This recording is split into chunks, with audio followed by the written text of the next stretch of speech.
Satyabama Institute of Science and Technology, Chennai and Sri Perumbudur. அமைச்சரவையில் நீங்க பங்கேற்று இருக்கிறதுனால ஏற்கனவே திமுகவுடன் இருந்த கூட்டணிக்கான நிலைப்பாடு இப்போ என்னவா இருக்கு? கூட்டணி மாறி வெளியில வந்துட்டீங்களா? இதுக்கு எப்படி வந்த முடிவு? தேர்தல் நேரங்களில் தான் நாம் தேர்தல் தொடர்பான கூட்டணி தொடர்பான முடிவுகளை எடுப்பது வழக்கம். யாரோடு சேர்ந்து பணியாற்றினாலும் களமாடினாலும் தேர்தல் தொடர்பாக தேர்தல் நேரத்தில் தான் முடிவெடுப்போம். கடந்த காலங்களில் நாங்கள் தொடர்ந்து திராவிட முன்னேற்றக் கழகத்தின் தலைமையிலான மதசார்பற்ற முற்போக்கு கூட்டணியில் இடம்பெற்றோம். அது நீடிக்க வேண்டும், அது வலுப்பெற வேண்டும் என்பதற்காக தேர்தலுக்கு முந்தைய காலத்தில் என்னாலான அனைத்து முயற்சிகளையும் மேற்கொண்டேன், பங்களிப்பையும் செய்தேன். என்னை ஒரு துருப்புச் சீட்டாக பயன்படுத்தி திராவிட முன்னேற்றக் கழகத்தின் தலைமையிலான மதசார்பற்ற முற்போக்கு கூட்டணியை சிதறடிப்பதற்கு பல முனைகளில் இருந்தும் பல தரப்பினர் பல்வேறு முயற்சிகளை, பகீரத முயற்சிகளை மேற்கொண்டார்கள். அதற்கு கிஞ்சித்தும் இணங்காமல்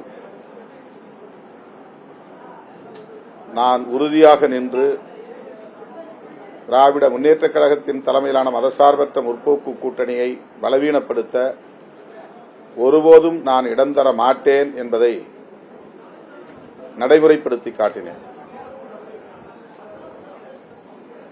இதில் யாரும் மாற்று கருத்து சொல்ல முடியாது, எதிர்கருத்தை சொல்ல முடியாது. அந்த அளவுக்கு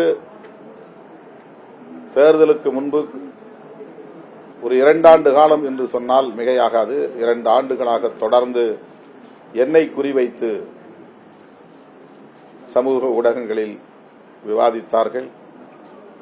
என்னை குறிவைத்து சாதிய மதவாத சக்திகள் காய்களை நகர்த்தினார்கள், எமது உணர்ச்சிகளை தூண்டினார்கள், திட்டமிட்ட அவதூறுகளை பரப்பினார்கள், ஆத்திரமூட்டினார்கள். எதற்கும் நாங்கள் மசியவில்லை, இணங்கவில்லை. திமுக கூட்டணி வலுவாக இருக்க வேண்டும், மீண்டும் வெற்றி பெற வேண்டும் என்பதற்காக எந்த அளவுக்கு திமுக தலைவருக்கு என்னால் உறுதுணையாக இருக்க முடியுமோ அந்த அளவுக்கு நான் உறுதுணையாக இருந்திருக்கிறேன்.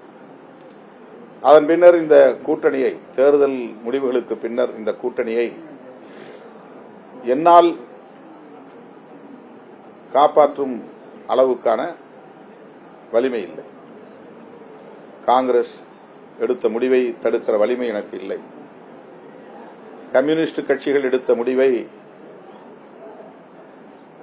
நிறுத்த எனக்கு வலிமை இல்லை.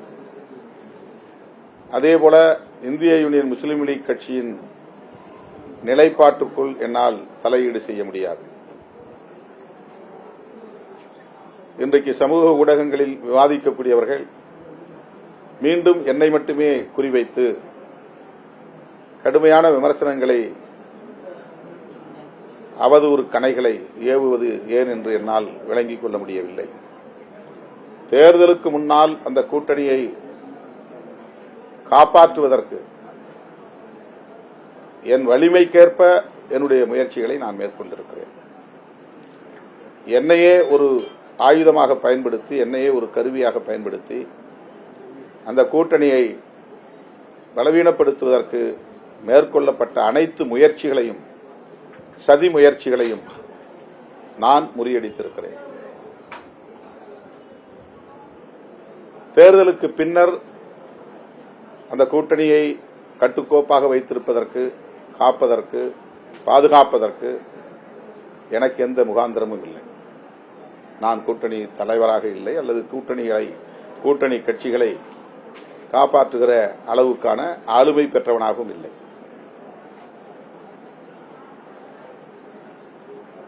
தேர்தல் முடிவுகள் வந்த கையோடு காங்கிரஸ் எடுத்த முடிவு, அதனையொட்டி அடுத்து நிகழ்ந்த அரசியல் காட்சிகள், இவையெல்லாம் நேர்மையாக சிந்திக்கக்கூடிய அனைவருக்கும் என்ன என்பது தெரியும். நாங்கள் அவசரப்பட்டு விடவில்லை, அவசரப்படுத்தினார்கள். நாங்கள் உணர்ச்சி வயப்பட்டு விடவில்லை, உணர்ச்சியை தூண்டினார்கள். எங்கள் கட்சிக்கு ஒரு வரைமுறை இருக்கிறது. அந்த வரைமுறைகளின்படி விதிமுறைகளின்படி இடதுசாரிகள் எடுத்த முடிவை முன்வைத்து 2.5 மணி நேரத்திற்கு மேலாக உயர்நிலைக் குழுவில் விவாதித்து அந்த முடிவை கூட்டணியின் தலைவர் அண்ணன் ஸ்டாலின் அவர்களிடத்திலே விளக்கி சொல்லி அதன் பிறகுதான் அறிவிப்பது என்று நாங்கள் முடிவெடுத்தோம். நாங்கள் இன்னொரு கூட்டணியில் இல்லை, அல்லது தாவேகா கூட்டணியில் இல்லை. ஆதரவு நல்குவதாக இருந்தாலும் அல்லது முடியாது என்பதாக இருந்தாலும் அது எங்களுக்கான சுதந்திரம், எங்களுக்கான உரிமை, எங்களுக்கான அதிகாரம் அது. ஆனால் பலரும் வெளியில் இருந்து இவர் ஏன் தாமதப்படுத்துகிறார், தாமதத்திற்கு இதுதான் காரணமா என்றெல்லாம் ஆளாளுக்கு அவரவர் யூகங்களின் அடிப்படையில் மனம் போன போக்கில் எங்களுக்கு எதிரான அவதூறுகளை பரப்பினார்கள். அதேபோல இன்றைக்கும் எங்களுக்கு எதிரான அவதூறுகளை பரப்புகிறார்கள். இந்த விமர்சனங்களுக்கு என்னால் இந்த சூழலில் பதில் சொல்ல இயலாது. எங்கள் நேர்மையையோ எங்கள் அரசியல் தூய்மையையோ களங்கப்படுத்த யாருக்கும் உரிமை இல்லை. ஒரு கட்சியை உருவாக்கி அந்த கட்சியை கட்டுக்கோப்பாக பல 10 ஆண்டுகள் வெற்றிகரமாக வழிநடத்துவது என்பது அவ்வளவு இலகுவான ஒரு காரியம் இல்லை. நான் ஏற்கனவே சொல்லி இருக்கிறேன், நான் ஒரு ஆட்டோகிராட் அல்ல, டெமோக்ராட். எங்களுடைய தோழர்களுக்கு எந்த அளவுக்கு அரசியல் புரிதல் இருக்கிறது என்பது வேறு விவகாரம், ஆளுமை திறன் இருக்கிறது என்பது வேறு விவகாரம். ஆனால் அவர்களை நான் உடன் வைத்துக் கொண்டு அவர்களோடு அவர்கள் புரிந்து கொள்ளுகிற வரையில் விவாதித்து, அவர்கள் உடன்படுகிற வரையில் விவாதித்து அதன் பிறகுதான் எந்த முடிவையும் நான் எடுத்திருக்கிறேன். இப்போதும் அப்படித்தான் எடுத்திருக்கிறேன். எனக்குரிய கால அவகாசத்தை நான் எடுத்துக்கொண்டேன். 2 நாட்கள் 3 நாட்கள் என்றெல்லாம் சொல்லுகிறார்கள். 8ஆம் தேதி 4 மணிக்கு இடதுசாரி கட்சிகள் அறிவிப்பு செய்தார்கள். 9ஆம் தேதி 2 மணிக்கே நான் தாவேகா தரப்பினருக்கு தகவல் கொடுத்தேன், வந்து கடிதம் பெற்றுக்கொள்ள செய்தேன். 3:30 மணிக்கு கடிதத்தை பெற்றுக் கொண்டார்கள். நான் பத்திரிகையாளர்களை சந்திப்பதற்கு நான் அழைப்பு விடுக்கவில்லை, அவர்கள் வந்து காத்திருந்தார்கள். காத்திருந்தவர்களின் உணர்வுகள் மதிக்கப்பட வேண்டும் என்பதற்காக நான் தேடி வந்து பார்த்தேன். நான் ஊடகவியலாளர்களை வாருங்கள், இந்த தேதியில் உங்களை பார்க்கிறேன், இதை அறிவிக்கப் போகிறேன் என்று சொல்லவில்லை. அறிவிப்பை நான் என்னுடைய சமூக ஊடகத்தில் கூட, முகநூலில் கூட என்னால் அறிவிக்க முடியும். அறிக்கையை ட்விட்டர் பக்கத்தில் கூட என்னால் போட்டுவிட முடியும். ஊடகவியலாளர்களை கூட்டி பேச வேண்டும் என்ற கட்டாயம் ஒன்றும் இல்லை. ஆனால் காலை 10 மணியிலிருந்தே தலைமையகத்தில் வந்து அமர்ந்து கொண்ட நிலையில் அந்த ஊடகவியலாளர்களை நாம் அவமதித்து விடக்கூடாது, காத்திருக்கிறார்கள் என்பதற்காக நான் 4:45 மணிக்கு அங்கு வந்து சேர்ந்தேன். எங்கள் நிலைப்பாட்டை சொன்னேன். இந்த முடிவை மிக மிக நிதானமாகத்தான் நாங்கள் எடுத்திருக்கிறோம். எங்கள் மதசார்பற்ற முற்போக்கு கூட்டணியின் தலைவர் அண்ணன் ஸ்டாலின் அவர்களின் கவனத்திற்கு கொண்டு சென்று அவருடைய வாழ்த்துக்களோடுதான் அல்லது ஆதரவோடுதான் அல்லது இசைவோடுதான் இந்த ஆதரவை நாங்கள் ஆட்சி அமைப்பதற்காக, குடியரசுத் தலைவர் ஆட்சி வந்துவிடக்கூடாது, அதை தடுப்பதற்காக வழங்குகிறோம் என்று அறிவித்துவிட்டுத்தான் வழங்கியிருக்கிறோம்.